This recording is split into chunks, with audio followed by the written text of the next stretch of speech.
नमस्कार मंडळी. कोबीची भाजी बनवताना त्यात ब्रेडचा तुकडा टाकल्याने कोबीचा उग्रवास निघून जाण्यास मदत होते.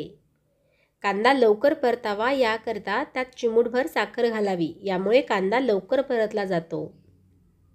मटण शिजवताना बऱ्याचदा ते शिजले जात नाही. अशा वेळी मटण शिजवताना त्यामध्ये कच्च्या पपईची पेस्ट टाकल्याने मटण लवकर शिजते आणि मऊ देखील होण्यास मदत होते.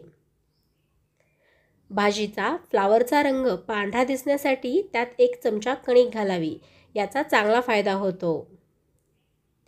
बटाटे किंवा अंडी उकडताना त्यात थोडेसे मीठ घातल्याने ती तुटत नाहीत. यासोबतच चव देखील चांगली लागते. टोमॅटो, मुळा, बीट किंवा गाजर टवटवीत दिसण्यासाठी मिठाच्या पाण्यात रात्रभर ठेवावे. शेंगदाणे मिनिटभर उकळत्या पाण्यातून काढल्याने भाजल्यानंतर शेंगदाणे अगदी खमंग होतात. हिरव्या मिरच्यांचा ठेचा करताना त्यामध्ये थोडासा लिंबाचा रस व मीठ घालून ठेवल्यास आठवडाभर अगदी उत्तम राहतो. पावभाजी करताना त्यामध्ये थोडेसे बीट किसून घालावे, यामुळे पावभाजीला रंग छान येतो. ढोकळा छान नरम व्हावा यासाठी त्यामध्ये साखरेऐवजी साखरेचे पाणी घालावे. बासुंदीसाठी दूध आटवताना पातेल्यामध्ये तळाशी एखादी स्वच्छ वाटी अथवा ताटली ठेवावी, म्हणजे चमच्याने वरच्यावर ढवळले तरी वाटी आतल्या आत फिरत राहते आणि दूध तळाशी लागत नाही. लाटणे फ्रीजमध्ये गार करून पोळ्या लाटल्याने पीठ लाटण्यावर चिटकत नाही. मासे खाताना काटा घशात अडकल्यास 1 ते 2 केळी खावीत. काजू व इतर ड्रायफ्रुट्समध्ये कीड लागू नये म्हणून डब्यात 2 ते 3 लवंगा टाकाव्यात. भाजी करताना त्याचा कडूपणा घालवण्यासाठी चिरलेल्या कारल्याच्या चकत्या काही वेळेपर्यंत ताकात बुडवून ठेवाव्यात. स्वयंपाक करताना जळलेली भांडी साफ करण्यासाठी त्यात अर्धा चमचा रांगोळी आणि अर्धा चमचा कोणताही डिटर्जंट पावडर घालून भांडी घासा, यामुळे भांडी अगदी स्वच्छ होतील. बागकाम वगैरे केल्यानंतर हात व त्वचा नरम राहावेत यासाठी चमचाभर गोड्या तेलामध्ये चमचाभर साखर मिसळून हातावरती रगडा व नंतर पाण्याने स्वच्छ धुवून घ्या. घरातील कोणताही पंखा, एक्झॉट फॅनसुद्धा स्वच्छ ठेवायचा असेल तर रॉकेलमध्ये कापडाची चिंदी बुडवून त्याने फॅन पुसून घ्या. भाज्या फ्रीजमध्ये ठेवताना एक कोरडा स्पंजचा तुकडा त्याबरोबर ठेवावा. 2-3 दिवसानंतर स्पंजचा तुकडा पिळा व त्यातील पाणी बाहेर निघून गेल्यानंतर भाजीच्या बॉक्समध्ये पुन्हा ठेवून द्या. कपड्यावरील तेलाचे डाग घालवण्यासाठी त्या डागांवरती थोडंसं पेट्रोल चोळा आणि नंतर ते कपडे स्वच्छ धुवा. डोसा बनवताना डोस्याचे पीठ तव्याला चिटकू नये म्हणून वांग्याचा किंवा कांद्याचा तुकडा तेलात बुडवून ठेवा. तव्यावरती चांगला फिरवावा. हिवाळ्यात खोबऱ्याचे तेल घट्ट होऊ नये म्हणून त्यात कॅस्टर ऑइलचे थेंब टाका, यामुळे व ते व्यवस्थित हलवून घ्या, यामुळे तेल घट्ट होणार नाही. पावसाळी दमट हवेमध्ये खोबऱ्याचे डोल तसेच ठेवू नये. 1च्या 2 वाट्या करून उडीद डाळीत ठेवाव्यात, म्हणजे त्याला बुरशी न लागता ते चांगल्या राहतात. तोंडात फोड झाल्यास एका हाताने बोट दुधावरील सईत बुडवा व त्या जागी लावा, आराम मिळेल.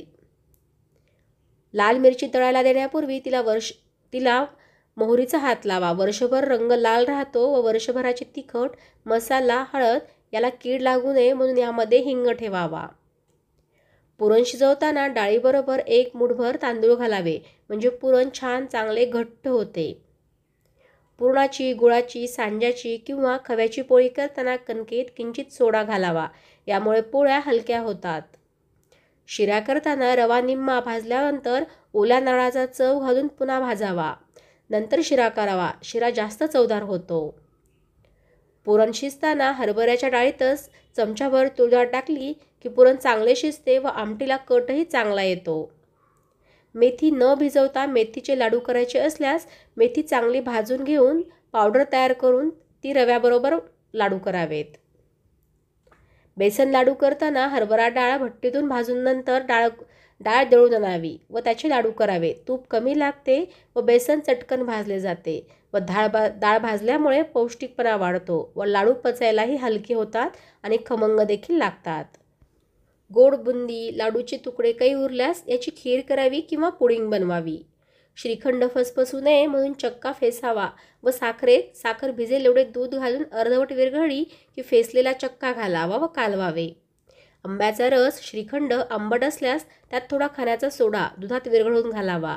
सर्व आंबटपणा दूर निघून जातो व आंबट पदार्थात खूप साखर घातल्यास चवही वेगळी लागते. गुलाबजाम हमखास चांगले होण्याकरता खवा मळताना त्यात अर्धी वाटी पनीर मिसळावे. पनीरमुळे पाक आतमध्येपर्यंत जिरतो व गुलाबजामू हलके होतात. मेदूवडा करताना वड्याचे पीठ पातळ झाल्यास त्यात बारीक रवा मिसळावा. यामुळे वडे अगदी कुरकुरीत होतात. कोणत्याही प्रकारची दिरडी करताना कांदा कापून घालण्याऐवजी त्यामध्ये किसून घालावा. यामुळे दिरडी छान कुरकुरीत होतात. ताक आंबट होऊ नये म्हणून त्यात भरपूर पाणी घालून ठेवावे. वाढायच्या वेळी वरचे पाणी ओतून घ्यावे. ताक अजिबात आंबट होत नाही. छोले करण्यासाठी रात्री चणे भिजत घालण्यापूर्वी त्यात पाण्यात सोडा घालण्याऐवजी 4 ते 5 वेळेस तुरटी फिरवावी.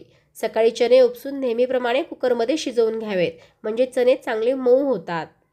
ताकाची कढी केल्यानंतर कधी कधी फाटल्यासारखी वाटते, तेव्हा मिक्सरमध्ये 15 ते 20 शेंगदाण्याची मिक्सरमध्ये घालून पेस्ट करून घ्यावी व ताकात मिसळावी. नंतर कढी करावी. असे केल्यास कढी फाटत नाही.